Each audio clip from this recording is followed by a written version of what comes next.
Hello everyone, so Justin here, and today we are going to be drawing Santa, and I am using a wood burner, so using the same techniques as I would a regular pencil.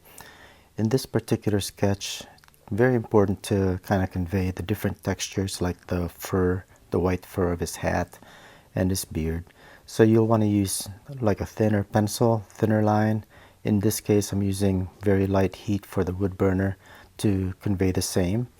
And really use thin lines to kind of follow the form of the part that you're drawing, including like the fur, just short lines to indicate the outline of it. And like here, the beard, very thin lines, and I'm not using strict continuous lines for example the outline of the beard. Now we've got the white face and the white beard, and just to give it more contrast and to really make it pop, I'm darkening the background here and adding a little bit of a gradient here, but the darkest part is right next to the face. So thanks a lot for watching and happy holidays. Bye.